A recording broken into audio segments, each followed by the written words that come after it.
Have you ever had something that was just brimming with potential, but it was terrible, toxic, just an absolute mess, but you couldn't give it up? Well, for me, that was Friday the 13th, the game. Believe me, the title of this video is not clickbait.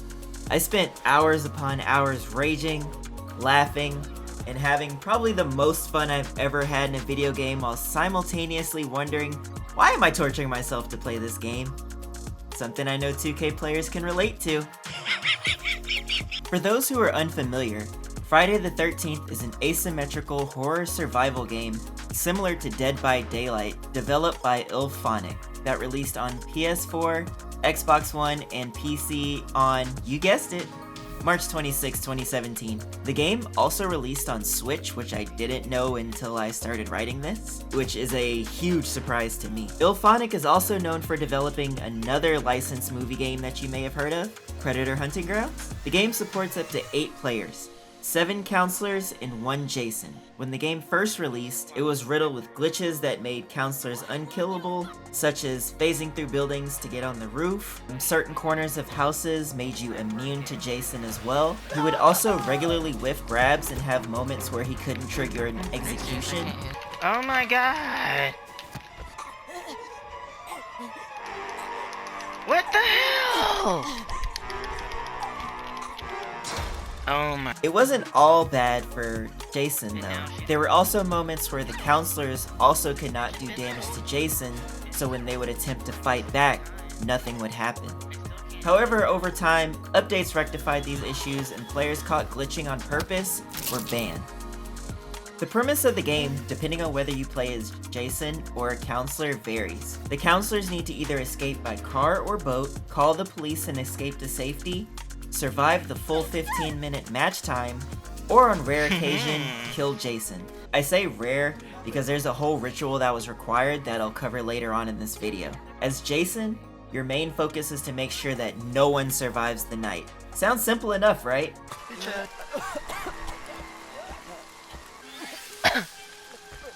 He left the game as I killed him. Now I'm stuck holding him. You did? I did the fire kill, so now I'm just like holding him. What?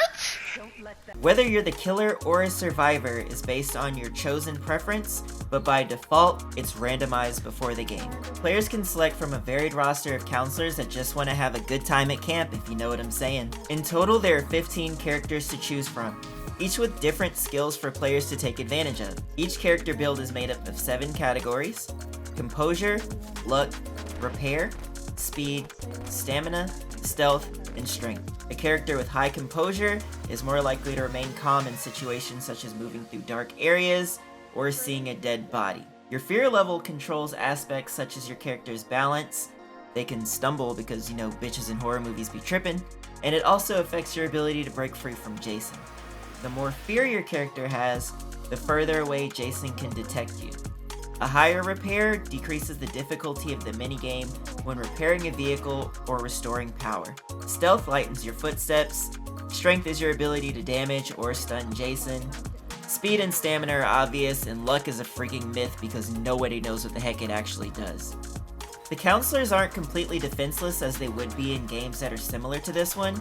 There's a variety of weapons, traps, and items that you can find to aid you in your quest to escape Pamela's baby boy.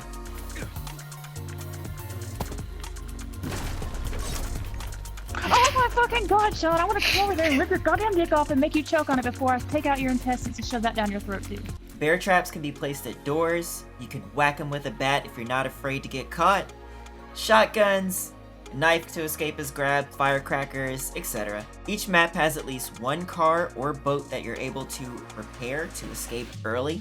You need to find the gas in either a propeller or a battery depending on which one you find, as well as the keys to ride out like the Autobots. There's no map in game until you physically find one, and healing spray and walkie-talkies to communicate are other items that you can find.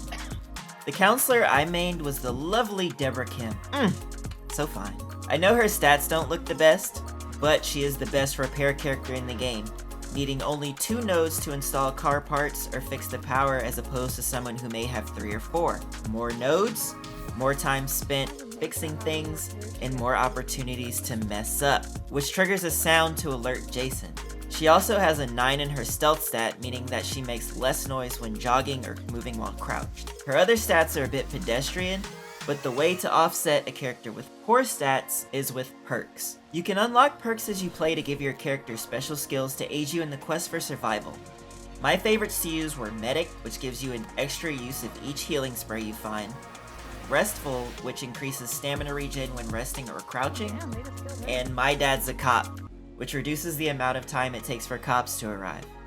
But there are perks that increase your chance to stun Jason with certain weapons or items, increase stats like speed, or perks that let you spawn with key items such as a map or a walkie-talkie.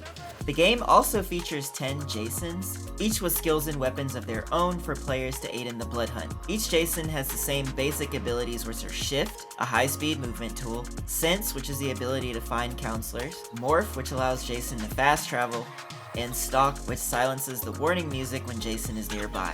Each Jason also has a number of throwing knives and bear traps that they can set up around the map.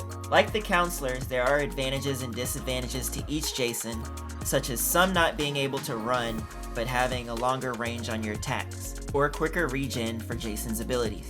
The game features 5 maps from classic movies ranging from smaller to larger maps. Although at launch it only started with 3.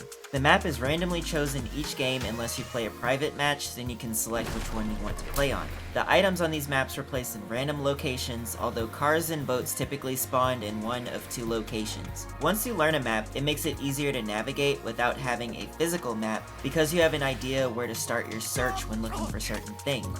Players also start at a random spawn point, and they are typically spread out along the map. So how does a game typically go?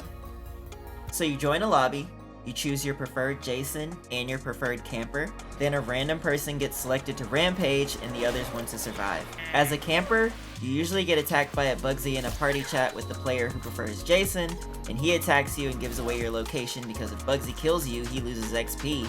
This leads to you raging and deleting the game forever. However, if you get matched with players that don't suck, you begin searching any and every house nearby looking for items you can use to make your life easy, keeping an eye out for important items such as fuel and batteries. Also, make sure you turn on the power as quickly as possible so you can fix the phone to call the police like the good little Karen you are. While this is happening, ideally, Jason would be setting traps near the car's gas tank, the power box, etc. to cripple counselors who attempt to repair them. But don't worry, counselors. All hope isn't lost. If you've got a knife, you can disarm that nasty bear trap. Players who hold large items like fuel cannot hold weapons. So in a perfect world, another character would follow you with a weapon just in case things get dicey. It was a valid strategy for faster characters with terrible stealth, but great stamina like Vanessa to run a can to the vehicle, drop the fuel, and then run away, and then allow a character like Deborah to come along and fix the vehicle afterwards. Like I mentioned before, any mistake alerts Jason, so why risk it? There are 2-door and 4-door cars, so don't be a Chad and escape in a 4-door car alone.